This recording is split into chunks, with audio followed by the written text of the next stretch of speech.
Every day, I have a stack of content, stories, opinions, news. I'm going to share my stack with you right now, just the headlines. And this will give you a snapshot of the United States of America on Thursday, June 25th, 2020.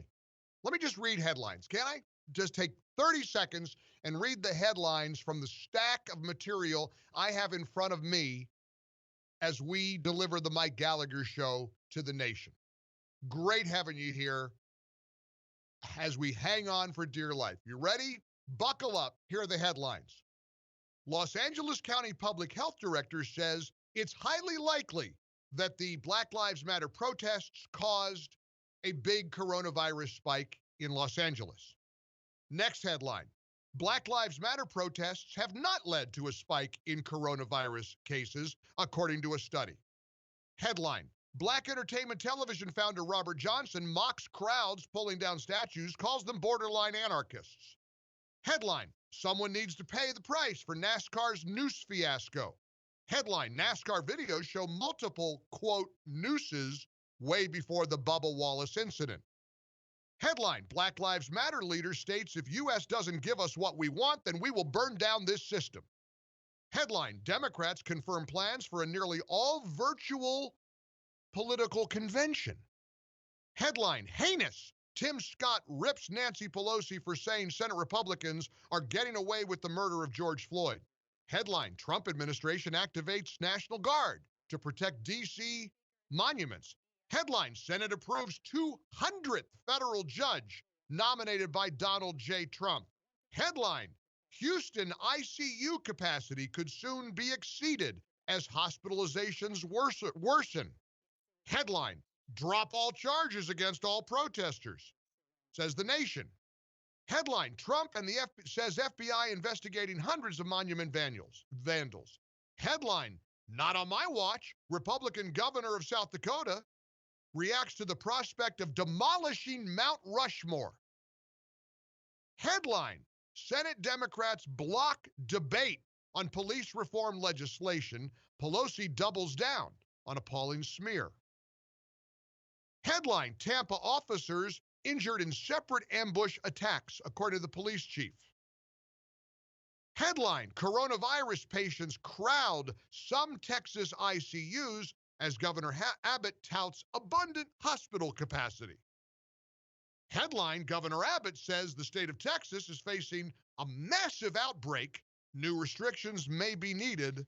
Headline. New York Governor Cuomo now announces out-of-state travelers will face random checks to ensure quarantine orders. That's my stack. How's your day going? 1-800-655-MIKE. It's 10 minutes past the hour, and I hope to hear your voice. Don't even know where to begin. Where do you want to begin? How about we begin with the way my day began, with a spirited back and forth with a man that I love dearly, Mark Davis. And I do. He has become like my brother. He's family. His kid is hurting right now. His teenage son has to have pretty serious leg surgery after a skateboarding accident, and my heart is breaking for them, but they're strong and they're faith-filled, and he has just become a dear, dear friend of mine. You should have heard the yelling and the screaming and the weeping and gnashing of teeth that went on his show this morning. I'm not playing it for you because it probably gave people a headache. As I'm reading about the governor of Texas saying, listen, we're facing a massive outbreak in Texas. Texas officials, it just got revealed. Hot off the presses, as another Texas friend of mine told me. Yesterday, Texas set a, by far, record for new coronavirus cases, 6,584. And guess what? My worry and my fear and my dread is that businesses are going to be forced to shut down again. And Mark's worry is that businesses are going to be forced to shut down again. So when Mark hears the governor of Texas say, it's probably a good idea, if you don't have to go out, stay home. Mark says, no, no, no. If I want to go to the Home Depot, This is America. I'm going to go to the Home Depot. If I want to go to a restaurant and sit on a patio, this is America. I should go to a restaurant and sit on a patio. And I'm trying to say to him, according to news reports out of Houston, the ICU capacity is now at 98%. Now, I don't know if that's true. I've got a stack. That's the Texas Tribune. That's the Houston media. Statewide, there were 14,000 available hospital beds and 1,500 intensive care beds as of Tuesday of this week. But regionally, according to the Texas Tribune, some hospital officials are reporting that intensive care units are near or over capacity. And local leaders have warned that hospitals could get overwhelmed if the number of infections keep climbing. The Texas governor, who I like a lot, said, you know what? If you don't have to go out, you probably shouldn't. You would have thought that that was the most profound heresy that my dear friend Mark has ever heard. No, I will not tolerate another lockdown. And listen, ain't nobody wants a lockdown. God help us over another lockdown. I've got another Texas friend who told me, we will not tolerate another lockdown. We won't stand for it. And I'm just thinking, what are you going to do when businesses close if that were to happen? What do you mean you're not going to tolerate it? You're going to march around in front of your yard with a sign? What'd you do during the first lockdown?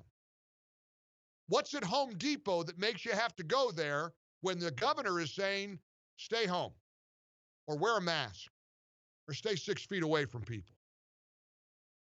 And I guess I'm the heretic. I don't know. Because the anger that I heard from my dear friend who's my brother was profound. And listen, I could be as wrong gets. Believe me, I want to be wrong. But I'm not gonna take a political stand for the sake of a political stand if it's true that Houston, Texas, one of Texas's largest cities, one of the largest cities in America, has an ICU capacity that is right now at 98%, a day after 6,500 new people tested positive for coronavirus. Now, I know all the arguments. I get it. I'm with you. Most of the people that are getting tested and are getting positive results right now are young people. I just talked to somebody down the hall. Her brother-in-law in another part of the country has tested positive. He's feeling sluggish, but other than that, the 58-year-old is fine. I get it. I just don't quite know why, and correct me, why it's important to defy what people like Texas Governor Greg Abbott are saying. But it is important to people. And listen, I don't know that there's anybody I respect more than my friend Mark Davis. Not only as a broadcaster, but as a husband and as a father and as a citizen. He's a great guy. To hear him say and get angry about it, if I want to go, and then he's and yelling at me saying, and his loving text was, and I get the biggest kick out of this. Again, you have to understand, we're dear friends.